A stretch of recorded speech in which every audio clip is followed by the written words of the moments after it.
Israel's military launched an attack unprecedented in scale in recent history in Beirut's southern suburbs, with both dead and wounded being counted literally as we're live on the air. Multiple residential buildings have been utterly destroyed, and we are going to show you some footage of it. It looks like what I imagine, I don't know, Dresden would look like massive craters and just an entire residential area turned into, it looks like the moon. It does not look like Earth anymore, and that's what was done in the last day. This was the largest Israeli strike in Beirut since the 2006 war.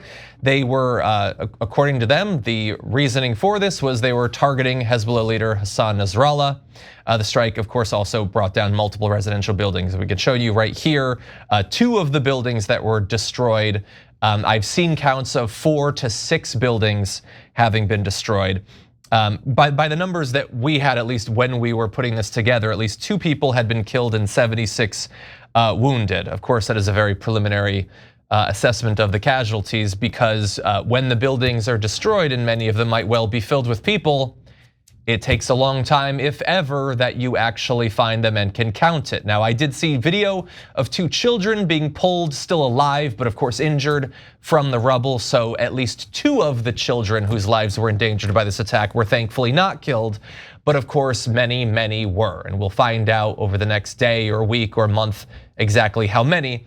Bear in mind that more than 700 people just within the bounds of Lebanon have been killed over the last 11 days of this fighting. And that's a massive scale of violence. I saw one thing that stood out to me. In one town in Lebanon, dozens of people attended a mass funeral for one family, the Shoaib family. A strike overnight had killed 15 members of the family. There was 1 survivor in that entire family to attend the funeral of 15 people killed during a strike because they lived in the wrong area. Yeah. Okay, so let's break this down. First of all, Israel with yet another terrorist strike in the capital of a neighboring country. This is the 3rd capital that they've attacked: Damascus, Tehran, and Beirut. And of course, every time they do an aggressive attack against another country, they go, "Oh, we have a right to defend ourselves." Okay, so now the Israeli supporters out there going, "Oh my God, Cenk, how dare you? Hezbollah has fired tens of thousands of rockets." How many have landed and actually killed people? 1. So does that mean that Hezbollah's nice guys for doing that? No. You want to condemn them? Happy to condemn them. Of course he shouldn't do that, etc. Right? So now are we going to be even-handed? No, you're going to say Hezbollah has no right to do that, and I don't care if it barely ever even hurts us. We have a right to kill 700 of them. 12 kids were killed in northern Israel. So now we have a right to kill 700 and then 7,000 and then 70,000. We have the right to kill an unlimited number of human beings. No, you don't. That's not right to self-defense. Israel is definitely starting this war. So, okay, look, I'm tired of debating the nonsense. People that are so biased that they're borderline lunatics now, totally detached from reality. In their mind, Israel is little David, is surrounded by Goliath Palestinians, and the Palestinians have all the power. And at any second, they could make Israel not exist. Israel has Iron Dome. In some ways, that makes it literally the safest country on earth. It doesn't have a right to exist. It exists already. It's existed since 1948. Does Palestine exist? No, and who's blocked Palestine's right to exist? Israel. And you go, well, they might block our right to exist theoretically, hypothetically at another time. But we've been blocking their right to exist for 57 years, but who cares? Their lives aren't worth anything, and our lives are worth everything. Yeah, I know, but that's because you're a giant hypocrite, and I can't stand it anymore. So I gave the analogy the other day on the show. When I was a kid, I got into a little scuffle with another kid, and he threw a giant stone at me in his driveway. Had broken off the driveway, and it hit me, and I started bleeding from the head. So I murdered him, his mom, and the entire neighborhood.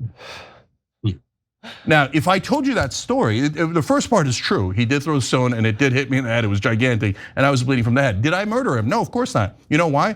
Because I'm a decent moral person. But Israeli logic, according to their right-wing government, but honestly, like now, how many years? 6 decades of every government says if you even throw a stone at me and it doesn't hit me, or a rocket and it doesn't hit me, it doesn't matter. I get to murder you, your mom, because the mom came out in that story, and your neighbor who didn't do anything wrong. And in fact, I'm gonna incinerate the entire neighborhood and murder all of these innocent people because you threw a stone, it didn't even hit me, but who cares? Because I'm the moral one? No, that's what a wildly indecent, immoral person does. And then if you only listen to American television, you'd never know this. Do you know why Hezbollah has fired those ineffectual rockets? Right now, I debated a guy on Piers Morgan. They comically, he's like, oh, I don't know, for no reason, because they hate Jews.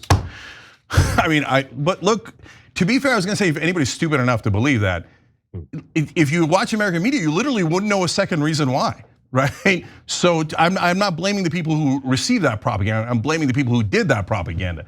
No, Israel has been occupying 5.5 million people, the Palestinians, for 57 years in a dictatorial control of the West Bank and the Gaza Strip. And then they go around and gaslight the world and go, we're a democracy. Ignore the concentration camps we have for 5.5 million people. They're not allowed to do, the minute they step, they don't even have to do anything wrong. They don't even have to look at us wrong like Emmett Till did. I mean, if they look at us wrong, the settlers are gonna murder them. If they don't murder them, the IDF is gonna murder them. And then there's gonna be a kangaroo court that says 99% of them are innocent. The Palestinians deserve to be murdered. Their lives have no value at all.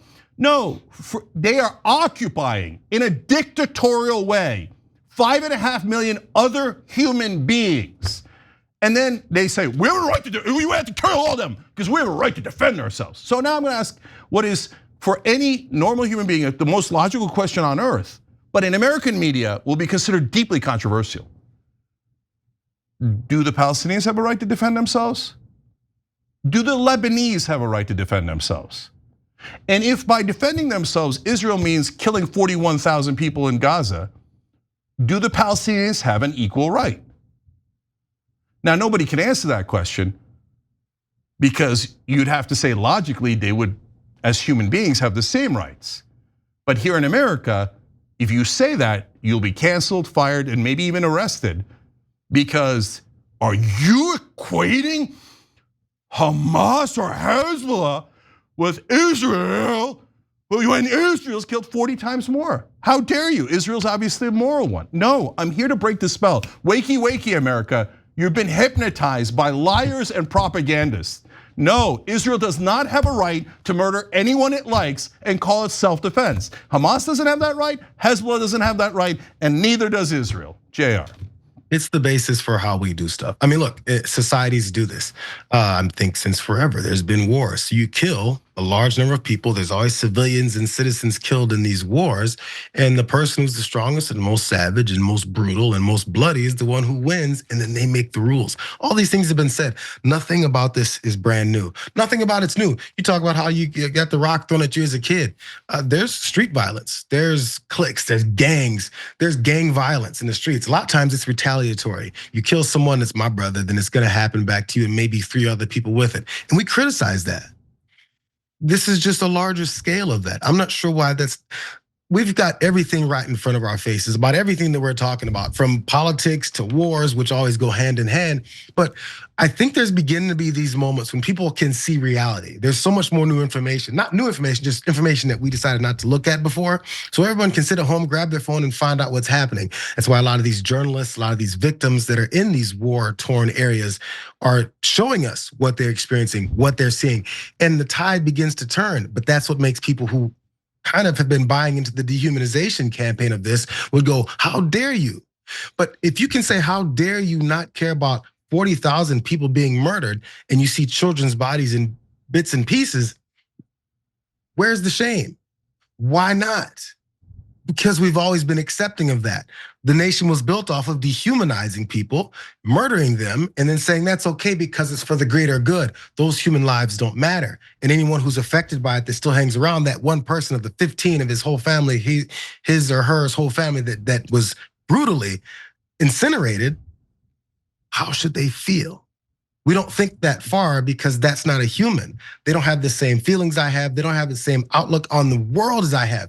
Think about a 5-year-old that's been here for 5 years, looks up at the world and sees that there's constant bombing coming their way. And then apparently never hears this probably, that the people who are saying it's okay are saying, well, it's because the people that look like you that are adults voted in the wrong person, voted in the wrong party, votes in the wrong type of leadership. So therefore, you 5-year-old child, your life is in danger. I think they would probably, again, their only experience in this existence. Think about it that way. Your only experience in this existence, you look up and there's this nation, a couple of them, that are killing everyone around you. That may be an idea that you're in hell. What is this world I'm in where this is acceptable, where I'm just living and there's rockets and bombs and a ton, 2-ton times size bombs landing on my head? Yeah. Why is this acceptable? I feel like this is an unreal world. We can't see it that way because they don't matter that much. We can say who so-and-so doesn't matter. But when you think about when someone says so-and-so doesn't matter, it really goes all the way down to their literal existence and experience in this world. Yeah. And that's a really bad person. Yeah, I mean, you just described almost the entire American government, let alone the Israeli government. Those people that are saying that, look, guys, the kids and the adults that were killed in Israel on October 7th, and then that one strike from Hezbollah that landed, those are precious, valuable lives. The minute you find out about any of them, I would hope to God that you feel empathy towards them. And you go, that's a real person. They were at a concert, they were on a farm, they were doing something with their grandma, they were doing something with their aunt, and they got kidnapped, they got killed, etc. I love that you care about the Israelis in that way, and I care about the Israelis in that way. And I want Israel to be a safe haven for Jews across the world who have been abused throughout history. But this is not a safe haven. And what part of a safe haven is, I'm gonna keep you in prison for 57 years. And your life doesn't matter. And we have a right to defend ourselves, but you do not have a right to defend yourself. You have to accept your dictatorial imprisonment. You have to accept that you live in a camp and that you're never going to be free. Netanyahu says, I will never allow a Palestinian state. If a Palestinian leader said that, that would be cause for Israel to murder them. Now, those are facts. When they say Israel shouldn't exist, Israel says they're terrorists and I have a right to kill them. They just are bragging about how they tried to kill Hassan Nasrallah today in the Beirut attack that we're talking about now. They said, well, he says that Israel doesn't have a right to exist. But Netanyahu and every Israeli leader, that is certainly in recent history, has said that Palestine doesn't have a right to exist. I shouldn't say every Israeli leader in the recent history because there's plenty of liberals, etc., that aren't like that. But I'm saying his cabinet, okay? So no, America has this ludicrous 2 different sets of rules for 2 different sets of people. And as our heart breaks for Israeli citizens, their heart does not break for Palestinian citizens or Lebanese citizens. They look at those dead Muslim kids and they go, so what? Hey, you know what, not so what. Joe Biden would like to send Israel a thank you note and attach $26 billion as a thank you for murdering those Muslim children. Joe Biden, by the way, is a racist, doesn't care about Muslim lives at all, has never cared, has voted for every war to murder more Muslims, 100% unjustly. John is absolutely right in the earlier segment. America killed way more innocent civilians in Iraq than Israel has even killed in Gaza, and Joe Biden voted for it, and that's who Joe Biden is. If his donors are gonna make money, the defense contractors, etc., Joe Biden will let you kill any number of Muslims you want.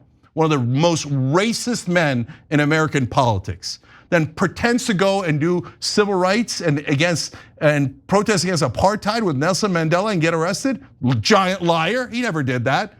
Huge liar, deeply racist, and a total loser who let this giant war in the Middle East happen on his watch because he refused to use his leverage with Israel. History will think of Joe Biden as a weak, pathetic warmonger, and he earned it. He earned it. Congratulations, Joe. That'll be your legacy. Young Turks. Thanks for watching the Young Turks. Really appreciate it. Another way to show support is through YouTube memberships. You'll get to interact with us more. There's live chat emojis, badges. You've got emojis of me, Anna, John, JR. So those are super fun. But you also get playback of our exclusive member-only shows and specials right after they air. So all of that, all you gotta do is click that join button right underneath the video. Thank you.